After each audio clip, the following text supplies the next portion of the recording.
శివ అనబడే ఈ ఊరు, దీని గురించి మాట్లాడడానికి ముందు ఒక డిస్క్లైమర్ అండి.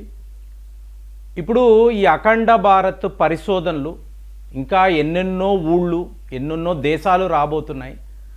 అలాంటప్పుడు ఇది మనము ఎందుకు చెయ్యాలి, ఈ రీసెర్చ్ వర్క్ లక్షల రూపాయలు ఖర్చు పెట్టి ఎందుకు చెయ్యాలి అంటే భావి తరాలకు ఒక రైట్ ఇన్ఫర్మేషన్ ఇవ్వాలండి. అంటే నేను టార్గెట్ చేసే వాళ్ళందరూ కూడా యంగ్స్టర్స్, ముఖ్యంగా విద్యార్థులు. వాళ్లకు మన సరైన చరిత్రను చెప్పాలి అనే ప్రయత్నం.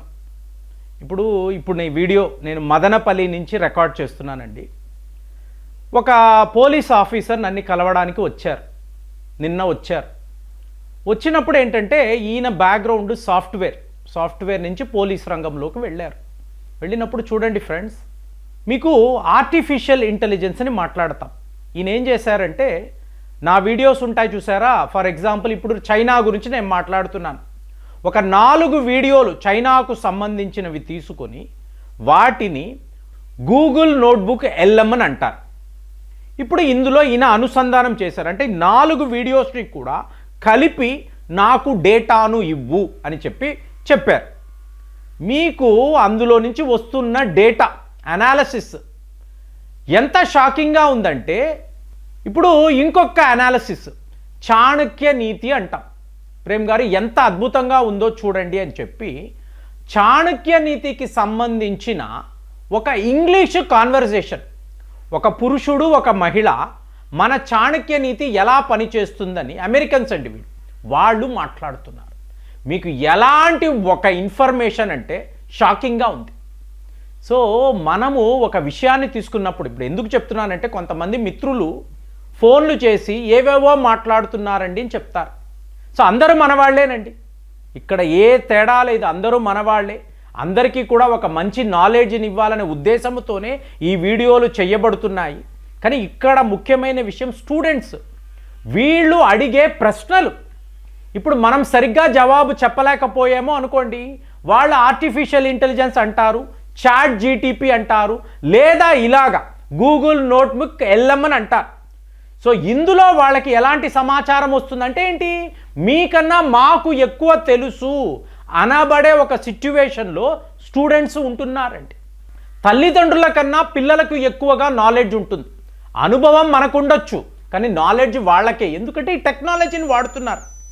సో అలాంటప్పుడు ఎక్కడో మీకు కైరో నుంచి 720 కిలోమీటర్లు మీరు ప్రయాణిస్తే శివ అనబడే ఒక ఊరు, ఈజిప్టులో ఈ శివ అనే ఊరు ఎలా వచ్చిందండి, దీనికి సంబంధించిన వీడియో మీకు ఈ వారములో మన ప్రేమ్ టాక్స్ ఓటీటీలో వస్తుందండి. అద్భుతమైన వివరాలు ఉంటాయి. కానీ మీరు ఆలోచించండి, అంటే లిబియా సరిహద్దులు ఒక 50 కిలోమీటర్లు వెళితే మీకు లిబియా దేశం వచ్చేస్తుంది. అక్కడ దాకా వెళ్ళాం.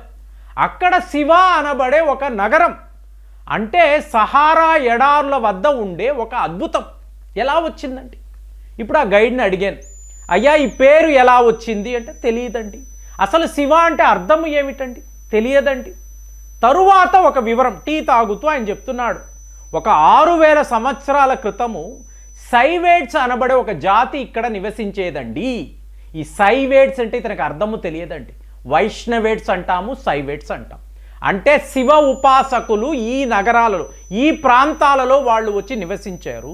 తరువాత వీళ్ళలో ఎంతోమంది బెర్బెర్ ప్రజలుగా, మీరు ఆఫ్రికా అంతా తిరిగారనుకోండి, ఈ బెర్బెర్ జాతి ప్రజలు ఉంటారండి.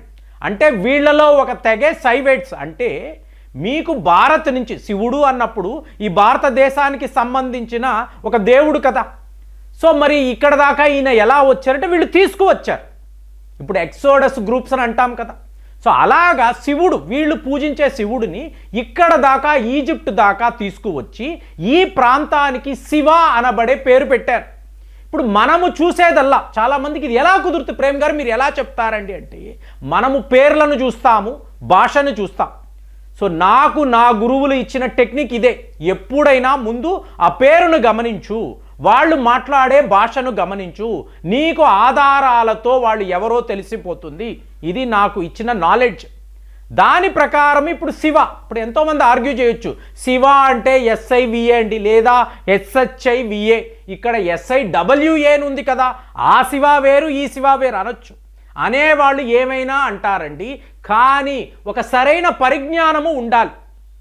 ఇప్పుడు చూడండి, ఎందుకు ఇదంతా మనం చేస్తున్నాము అంటే, ఒకసారి టర్కీ నుంచి ఈ మెరైన్ ఇంజనీర్ ఆయన ఫోన్ చేశారు.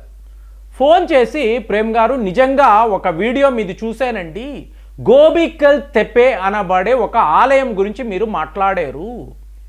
ఈ ఆలయం గురించి మీరు కొన్ని వివరాలు చెప్పారు. అది విన్న తర్వాత నాకు ఎలా అనిపించిందంటే, ఆ రోజంతా నాకు నిద్ర పట్టలేదు. ఎందుకు అంటే, మాకు ఒక కెప్టెన్ ఉండేవాడు. వాడికి భారతీయులు అంటేనే చిన్న చూపండి, చులకన. మీరు ఏం చేశారు, మీరు ఏం కనిపెట్టారు, అసలు మీదంతా ఒక జాతేనా అని తిట్టేవాడండి. ఈ గోబికల్ తెపే అనబడే ఆలయం గురించి చెప్తూ 12,000 సంవత్సరాల క్రితము మా టర్కీ వాళ్ళు ఇలాంటి ఒక ఆలయాన్ని కట్టారు, మీరు గొప్పగా మాట్లాడుకుంటారు, నన్ను అవహేళన చేశాడు. అప్పుడు నేను చెప్పాను, ఈ గోబికల్ తెపే అనబడే శివాలయాన్ని మా భారతీయులు కట్టారు. ఎలా చెప్తావయ్యా అంటే, మీ వీడియో చూపించాను, దాని ఇంగ్లీష్ ట్రాన్స్లేషన్ వస్తుంది కదండి. అందులో మీరు కొన్ని అతి ముఖ్యమైన రికార్డ్స్ను చూపించారు, వార్తాపత్రికల్లో వచ్చిన ఆర్టికల్స్ను చూపించారు, ఉత్తినే మాట్లాడడం కాదు. సో అది చూసిన తరువాత అతని తీరే మారిపోయిందండి. నన్ను చాలా చాలా రెస్పెక్టబుల్గా చూస్తాడు. ఇలా అమెరికా నుంచి ఎంతోమంది మిత్రులు, ఒకప్పుడు చివరి బెంచ్లో కూర్చునే వాళ్ళమండి, భారతీయులు అంటే ఆఖరి బెంచ్లో కూర్చునే వాళ్ళము. ఇప్పుడు మా సెల్ఫ్ ఎస్టీమ్ ఎంత పెరిగిపోయిందంటే, ముందు కూర్చొని మేము ప్రజెంటేషన్ ఇచ్చే స్థాయికి, అంటే మన భారతీయులు ఎంత గొప్పవాళ్ళు, జ్ఞానములో వాళ్ళు మాట్లాడేదంతా ఆల్రెడీ మనకు తెలుసు అనబడే ఒక గొప్ప నాలెడ్జ్ ఇవాళ తెలుసు. అంటే ఎంత ఉపయోగం చూడండి, మనం ఒక రీసెర్చ్ చేస్తున్నాము అంటే ఇది ఎంతమందికి ఉపయోగము. అదే భావి తరాలకు, నెక్స్ట్ జనరేషన్కి మనం ఇంతంత గొప్ప విషయాలను చెప్పగలిగితే. ఇప్పుడు టర్కీలో గోబికల్ తెపే అంటున్నానండి, ఒక 250 కిలోమీటర్ల దూరంలో శివా అనబడే నగరం ఉంది. ఎలా వస్తుంది? ఇప్పుడు ఎచ్చువా అంటారు, ఎల్ శివా, ఎక్కడ, మెక్సికోలో. ఆయనకు ఒక పాము లాంటి తాడు కూడా ఉంటుంది. ఆయన శివుడే, ఎలా వెళ్ళాడు? మన వాళ్ళు తీసుకువెళ్ళారు. అఖండ భారత్ అన్నప్పుడు మెక్సికో అనే దేశము లేదండి, టర్కీ అనే దేశము లేదు, సర్వము మనదే. కాబట్టి ఇప్పుడు ఒక జీసస్ క్రైస్ట్ అంటారు, జెరూసలేం అనండి, మీకు అలాగే వెనిస్ నగరము అనండి, వాటికన్ సిటీ అనండి, ఇక్కడ చెన్నైలో శాంతోమ్ చర్చ్ అనండి, ప్రతి దగ్గర మీకు జీసస్ క్రైస్టే కదా, ఒక యూనివర్సల్ గాడ్ కదా. మీరు అల్లాహు అక్బర్ అంటున్నారు, మిడిల్ ఈస్టులో సౌదీ అరేబియాలో చూడండి, లేదా యునైటెడ్ అరబ్ ఎమిరేట్స్, ఇక్కడ ఓల్డ్ సిటీలో ఎక్కడైనా అల్లాహు అక్బరే కదా యూనివర్సల్ గాడ్. అలాంటిది రాముడు మీకు ఒక యూనివర్సల్ గాడ్ అంటే మన వాళ్ళు ఒప్పుకోరు. హిందుత్వ అంటాం, మీకు మతాలే అప్పుడు లేవు కదండి. ఇప్పుడు రామ్సేస్ అన్నప్పుడు ఈయనకి బోల్డ్ అంతమంది భార్యలు ఉన్నారు, ఎవరైనా చూసారా? 6,000 సంవత్సరాల క్రితం ఎవరైనా రామ్సేస్కి ఇంతమంది భార్యలు ఉన్నారు చూసారా? అసలు రామాయణము రాముడు అన్నప్పుడు మనలో ఎవరండి ఎవిడెన్స్? మనం ఎవరం లేము కదా. ఆధారాలను బట్టి మనం మాట్లాడతాం. ఇప్పుడు రామ్ సేజ్ అన్నప్పుడు, సేజ్ అనే మాటకు కుమారుడు అని అర్థము. అలాంటిది రాముడి కుమారుడు ఇతనేనా? ఎందుకంటే చరిత్రంతా కూడా మెసొపొటేమియాలోనే మీకు రాముడి ఆలయం అనేది దొరుకుతుంది. 6,000 అంటే వీళ్ళందరూ అక్కడ పాలకులండి.